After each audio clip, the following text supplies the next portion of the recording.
Des représentants gouvernementaux et des chefs d'entreprise de la Chine et des Philippines ont discuté de l'initiative Une ceinture, une route lors d'un séminaire portant sur les échanges financiers internationaux qui vient tout juste de se terminer. Le séminaire a eu lieu à Beijing et à Shanghai et s'est déroulé tout juste après la visite en Chine du président des Philippines, Rodrigo Duterte. Des accords dont la valeur est estimée à plusieurs milliards de dollars américains ont été signés pendant le voyage du président Duterte.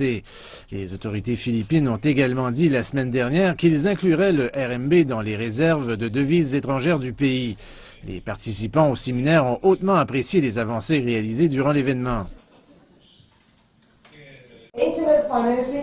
Si le commerce électronique en Chine peut émerger, si le financement par Internet peut se développer en Chine, pourquoi la situation ne peut-elle pas se produire dans d'autres pays en développement?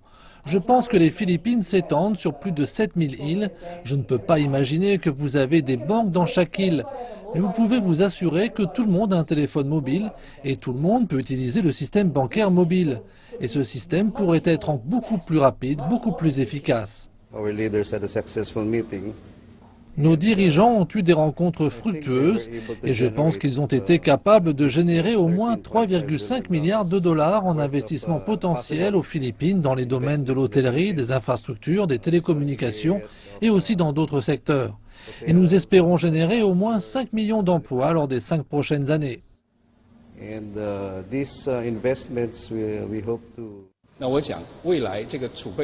Le RMB représentera un plus grand pourcentage des réserves de devises étrangères des Philippines.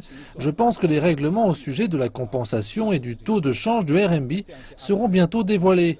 Et je crois que les autorités philippines vont soutenir les banques chinoises opérant dans le pays et vont accentuer la banque centrale.